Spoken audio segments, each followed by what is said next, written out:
Fechou a fase de grupos da Libertadores com 100% de aproveitamento. Se liga na tela para conferir a vitória sobre o Táchira. O mistão do Palmeiras não tomou conhecimento do Deportivo Táchira.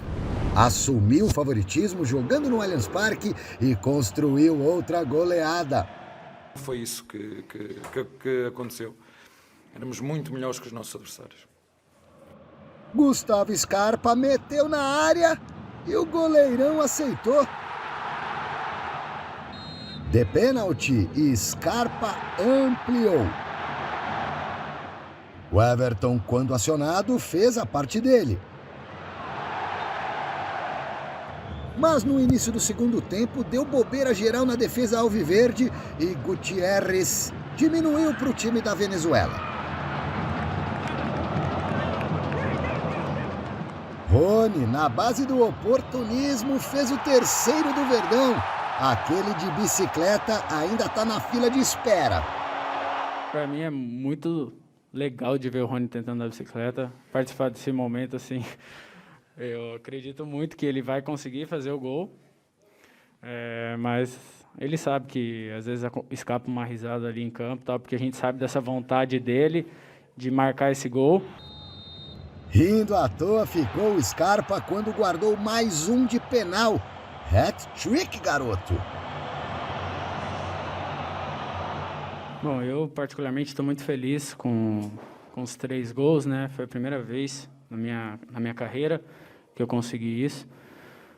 Para mim, muito importante, e no momento do Palmeiras, acho que isso se torna mais importante, né, na questão da melhor campanha e tal, e poder fazer parte desse momento da história do Palmeiras, para mim, é muito gratificante. Com a vitória por 4-1, o Palmeiras garantiu a melhor campanha da fase de grupos de todas as Libertadores anteriores e desta também. 6 partidas, 6 triunfos, melhor saldo, ataque com 25 gols e o direito de decidir em casa no mata-mata. São números, não é isso que nos dá títulos. E nós vivemos de títulos. Os números, como te disse, é consequência e nós temos uns objetivos muito claros, muito definidos e é isso para isso que nós trabalhamos diariamente. Depois esses dados que tu me dizes é consequência de tudo aquilo que nós fazemos. Eu, não é nenhum jogo lhes disse temos que bater este recorde ou aquele, não. A única coisa que eu lhes peço é que cada um que entra dentro de campo dê o melhor de si. Mais os que entram a seguir. É só isso que eu lhes peço, não lhes peço absolutamente mais nada. Que o Palmeiras ia quebrar todos os recordes, para mim não surpreende, já era esperado. E, assim, adversários fracos? Sim, adversários fracos, mas o Palmeiras fez o papel dele. Exato. Só gosto sempre de lembrar, o Corinthians pegou o Always Red. Perdeu. Tudo bem, tem a chance agora em casa de fazer o serviço. Então o Palmeiras tem mérito, e não se discute isso. É o mérito do Palmeiras, de ter um grande elenco, um elenco que se conhece há muito tempo, um trabalho longínquo. Então, assim, é isso. Soube aproveitar a sorte do sorteio, adversários frágeis, atropelou todos eles, não tem muito o que falar. É o favorito para conquistar essa Libertadores de novo. Sim, é um o dos maior principais favorito. favoritos. Eu acho que tem alguns times nesse bolo aí, o Palmeiras é um deles. O Palmeiras, Mata-mata, não dá pra cravar só é o maior. Mata-mata eu não cravo. Acho que o Palmeiras é um dos principais. Então eu cravo. Palmeiras favorito. Favoritaço. Maior de todos. Eu também acho. Seguimos com o Palmeiras agora ao vivo com o Silvestre na nossa redação.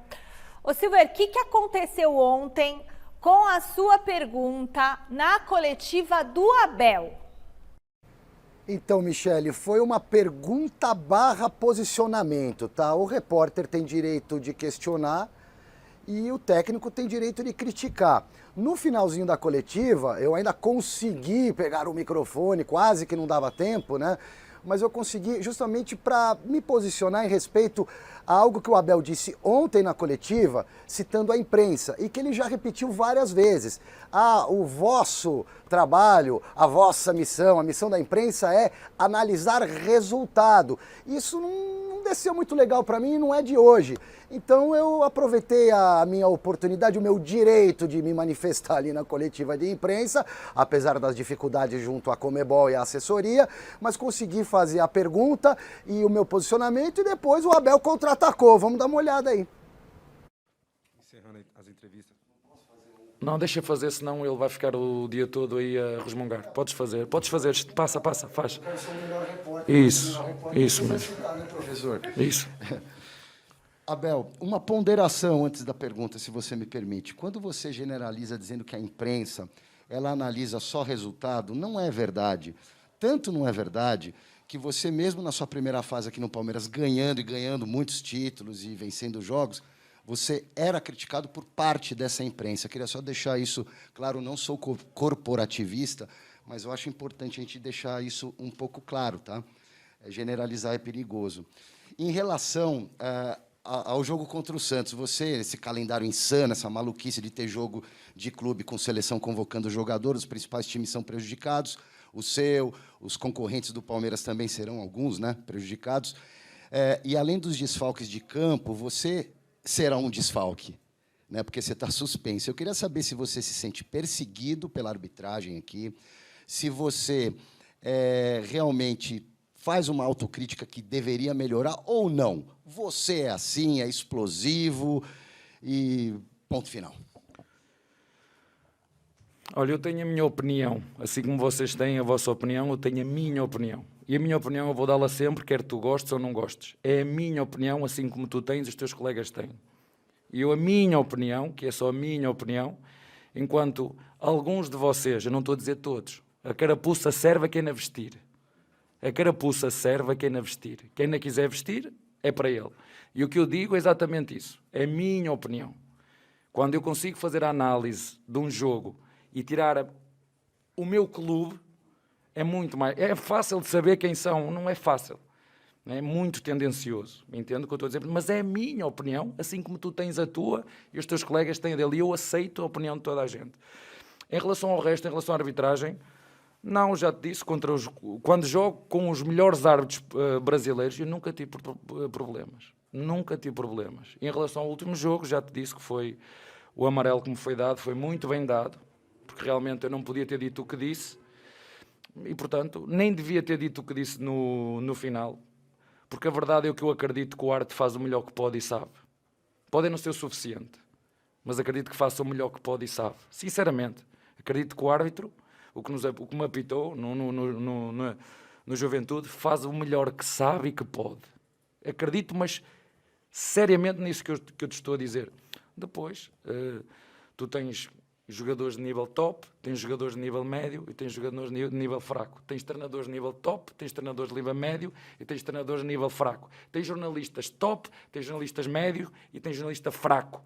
Tens médicos top, tens médicos médios, tens médicos fracos. E é assim que tens pilotos top, tens pilotos médios e tens pilotos fracos. E é assim que funciona na nossa vida. E, portanto, normalmente, aqueles que se sentem mais acossados, não é? São os mais fracos, aqueles que não confiam na sua capacidade. É só isso. Bom, para mim a carapuça não serviu, nunca escondi o meu time, sou São Paulino e procuro não misturar as coisas. A isenção faz parte da nossa profissão e acredito que a grande maioria da imprensa faça o mesmo. Existem realmente os bons, os maus e os médios profissionais em cada segmento. E não é por conta disso, até porque faz parte do jogo, né? Faz parte da discussão do futebol, Michele, um desafeto aqui, um fogo cruzado ali. Eu vou continuar sempre admirando o professor Abel Ferreira, inclusive no comportamento dele, porque eu me identifico um pouquinho com esse português aí. Assim, já vi situações de colegas que até perderam emprego porque tinham criticado a conduta do Abel do ponto de vista Isso de uma eventual arrogância, enfim, cada um tem a opinião que tem. E eu tenho a minha opinião que ele foi extremamente desrespeitoso com o Silvestre. Em primeiro lugar, ninguém está lá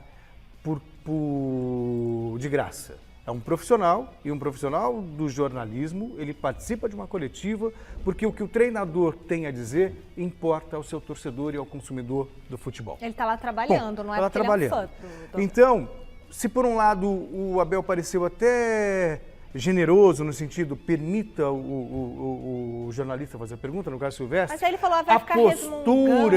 A postura foi extremamente desrespeitosa. Deselegante. Deixe eu falar, porque senão vai passar o dia todo a resmungar. Que deselegante. sabe, falta um respeito. Ele tem total direito de fazer uma análise do papel da imprensa, como nós temos a análise, o poder, e somos pagos para isso, para analisar trabalho. E eu também me sinto muito à vontade, porque sou um exemplo aqui, estou na bancada todos os dias, o que eu falo é gravado, e eu já perdi a conta de quantas vezes eu critiquei o trabalho do Abel Ferreira, mesmo vencendo. Estou elogiando agora, vencendo também, mas nem sempre o Palmeiras tem vencido, e mesmo assim tem conquistado elogios. Por quê? Porque o trabalho parece bom dentro de campo. Então, você taxar a imprensa de resultadista não faz sentido. Não faz sentido. Quero deixar claro isso aqui.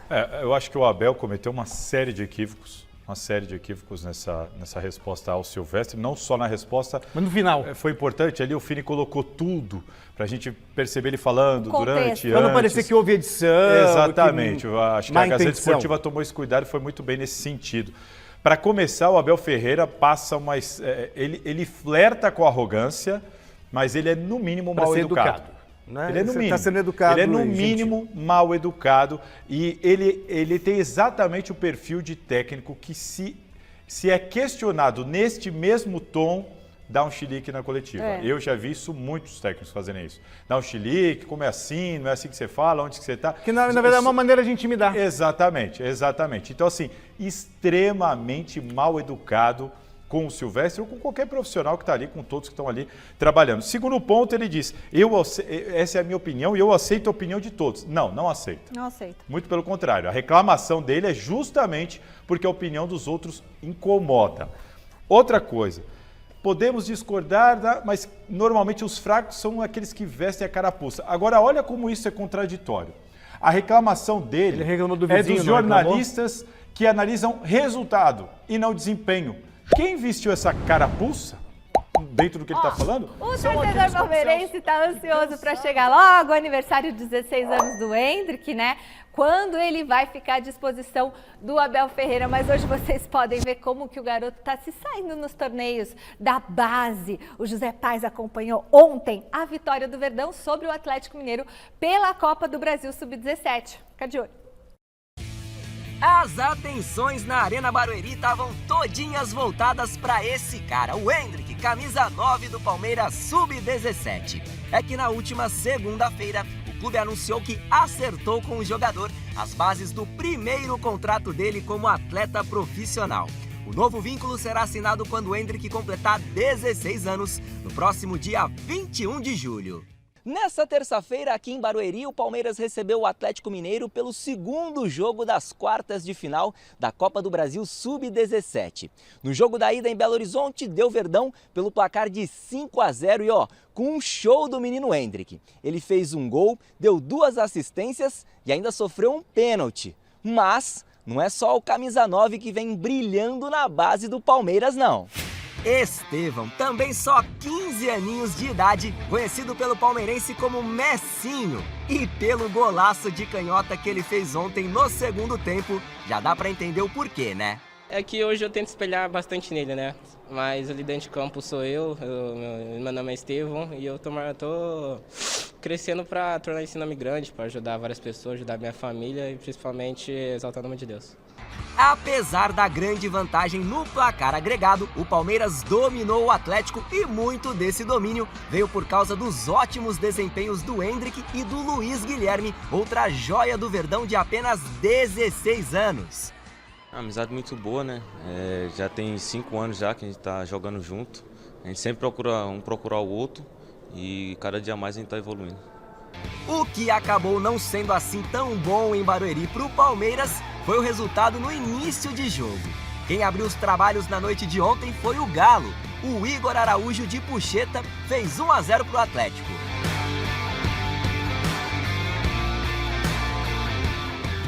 Se no primeiro tempo as crias da academia ficaram no quase, na segunda etapa brilharam as estrelas do Endrick e do Estevão. Além do golaço do camisa 20, os 45 minutinhos finais ainda trouxeram os gols do Endrick de pênalti e do Thales, aproveitando o chute cruzado do Figueiredo. Desempenho e resultado que aos pouquinhos vão consolidando a base do Verdão como uma das melhores do Brasil. Pra mim ali, o que tiver, eu vou pra dentro dele e é difícil me pegar. Nossa, que base maravilhosa do Palmeiras, e vai render muitos frutos. Vamos voltar para o futebol profissional do Palmeiras? O assunto também é o futuro de um jogador. Silvestre, o que o Scarpa falou sobre a negociação pela renovação de contrato, hein? Ontem, ao lado do Abel Ferreira, o Scarpa, que foi considerado pela Conmebol o melhor jogador da noite, Michele, foi perguntado sobre a renovação de contrato. O contrato dele está terminando agora no final do ano, já pode assinar pré-contrato com outro clube a partir da metade desta temporada. Aparentemente, informações dão conta de que o Scarpa gostaria de jogar na Europa, mesmo que fosse num time médio, que é um desejo dele, da família, da esposa. E o Abel andou dizendo, né, que depende de 4 situações. O jogador querer, a família querer, o empresário querer e o clube querer. O clube quer, o técnico quer, e eu ainda estou na dúvida em relação a Scarpa, família e empresário. Vamos ouvir o jogador com pitaco do Abel Ferreira. É um assunto que tem sido resolvido, né, entre Scarpinha e a diretoria. Eu acredito que vai dar tudo certo aí no final. Dá tudo certo, acho que todas as partes se entenderem.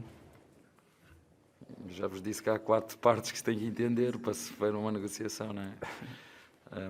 Ele já há muito tempo que sabe da minha, e não tenho que vos dizer isto a vocês, qual é a minha opinião em relação a ele, o que é que eu penso em relação a ele, e portanto, ele sabe disso, e é isso que me interessa, que ele saiba daquilo que eu penso. E depois o clube, porque não sou eu que mando no clube, não é? Sou um funcionário que hoje estou aqui, amanhã podem me mandar embora, porque é assim que funciona, não é?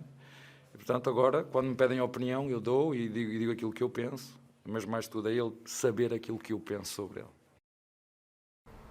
Jogador super útil para o time, para o Abel Ferreira, já jogou de lateral esquerdo, de ala, de meio campo, de ponta esquerda, enfim, tá fazendo gol, chuta ali fora da área, um dos poucos jogadores do futebol brasileiro que arremata de longa distância, tá sempre experimentando, não tem medo de ser feliz.